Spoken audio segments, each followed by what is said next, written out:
In this video, I explain how a backend programmer can add a new method to a class, and how the front-end programmer can use that method. If a function is uh, placed inside a class, that means it's indented and placed inside a class, then you call that a method. So a method is a function that belongs to a class.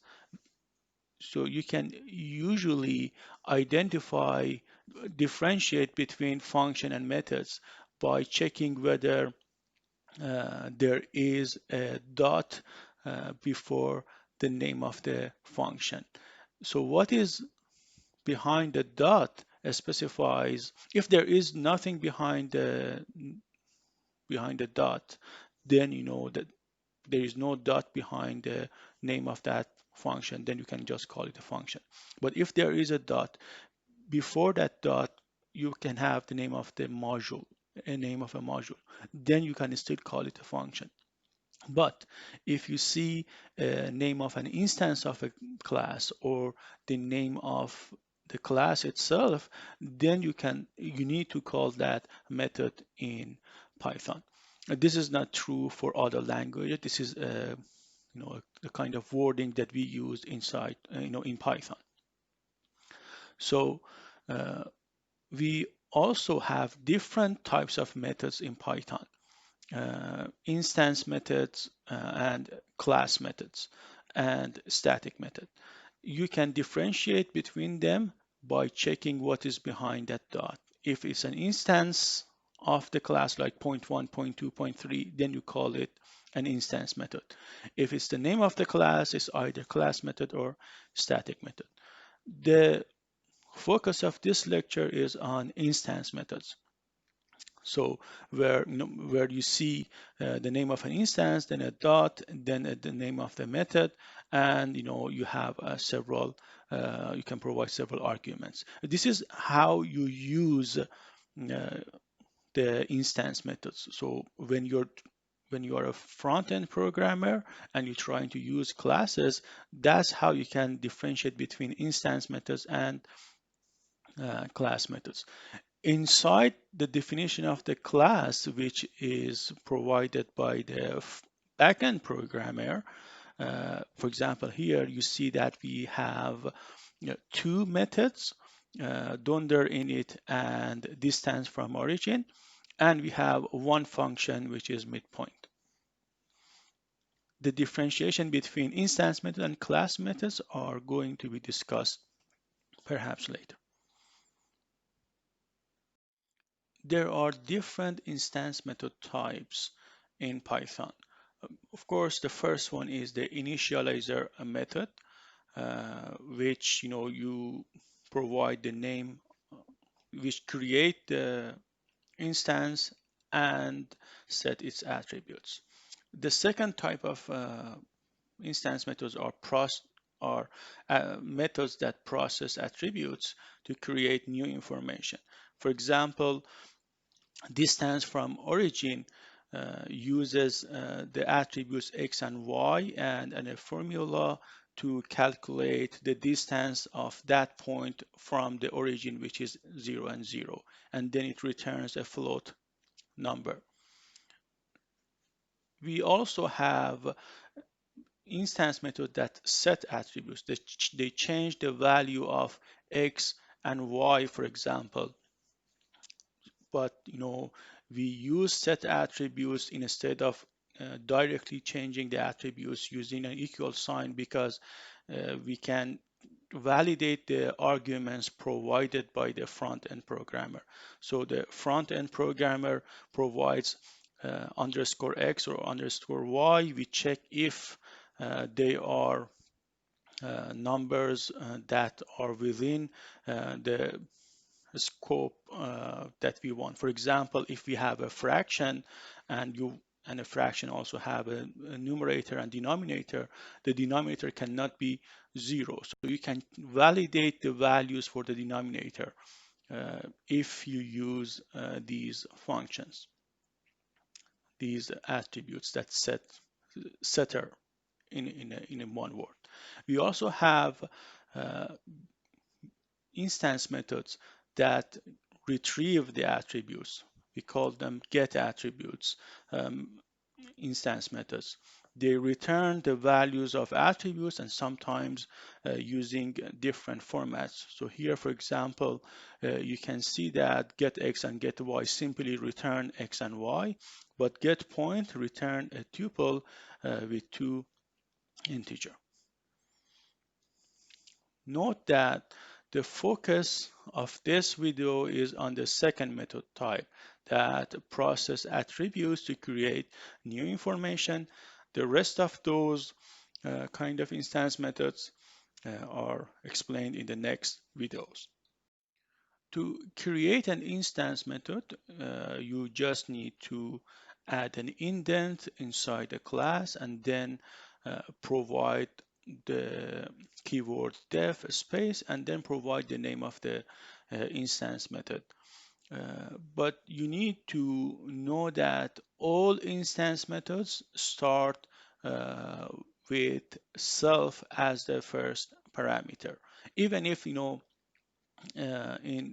if even if the front-end programmer does not request for does not provide request for an argument inside the parenthesis, you have to add self. That's part of Python's syntax, so you cannot escape from that. And in the body of those instance methods, you often see only self and the attribute. And that means that these variables, these attributes of that self is being used to calculate something or being set. So when you use self dot to work on the attributes, usually in Visual Studio Code, the name of the attributes pops up. So if you don't see the names of the attributes pop up, then you need to know that something is wrong there. Note that you should not use the parameters of the dunder init to have access to the attributes. So in this case, x underscore or y underscore cannot be used to change the attribute of point which are x and y. You need to use self.x or self.y. The front-end programmer, the American, can use an instance method by calling that the name of the method for that instance. So assume that here in this case we have two instances, 0.4 and 0.5, and you can see here that distance from origin is called for 0.4, and in the last line of the code, again, distance from origin is called for 0.5.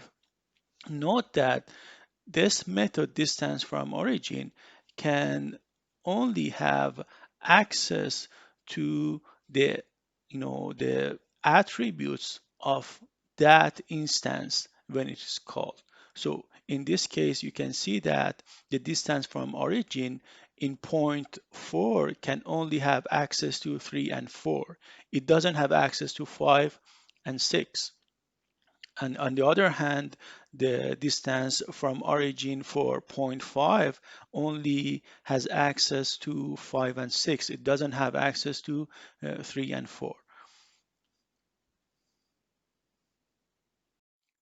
Let's do a quick exercise to make sure that you learned how to use an instance method. So assume the class person that we learned about in the previous videos. Here, I have added a new method called getBMI, and it doesn't get any values as arguments other than self. and then I try to calculate BMI for that person by getting that person's weight and that person's height.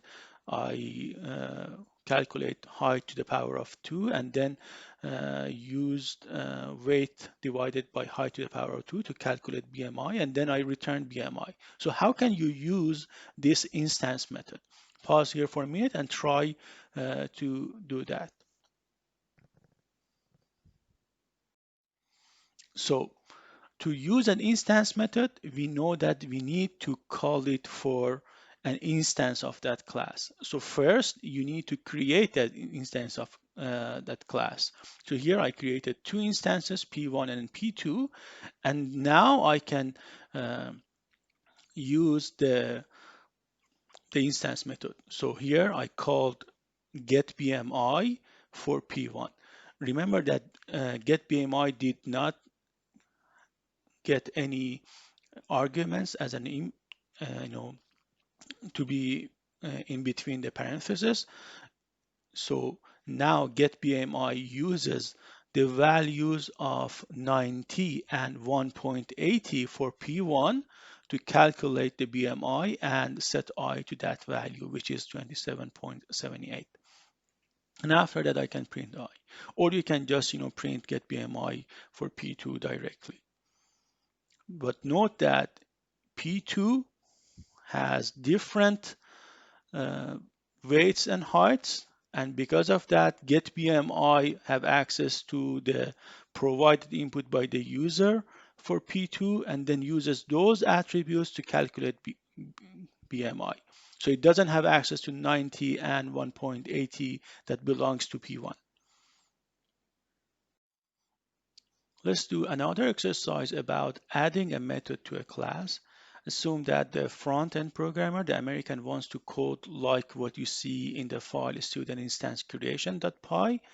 The Dutch already created student.py for the American, but now the American also wants to use get total GPA according to what you see here. So as you can see here, S1 is created and S1 dot get total GPA and then parenthesis is called you need to add get total GPA to the student.py. How would you do that? Pause here for a minute and try to answer this question. Here's how you should do this. First, you look at the code provided by the front-end programmer, the American programmer. You can see that in getTotal.gpa, there is a dot behind that, and you see the name of an instance, a name S1. And you see that S1 is a student. That means that getTotal.gpa must be added to the class student as a as an instance method. So I would go to the class student and I would add indent def get total GPA and then parentheses. You see that there is no input in the front in the American's code.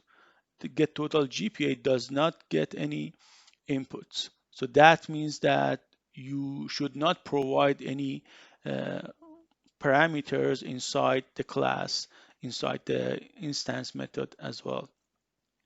So you only need to add self. Remember that you always have to add self to the instance methods. So you need to add self and then you put a colon and you go to the next line. In the American's code, you see that it returns one value, which is I. That means you need to have a return statement inside the instance method with only one value. So here, what I try to do is I get the GPA per years, which is which is 8, 9, 4, and 5 as a list. I use sum to calculate the sum of all these values, and then I use len function to calculate the number of values in this list, and then I calculate the average using that. You can also use a for loop to calculate the GPA. In the next video, I will discuss common mistakes of students in using classes.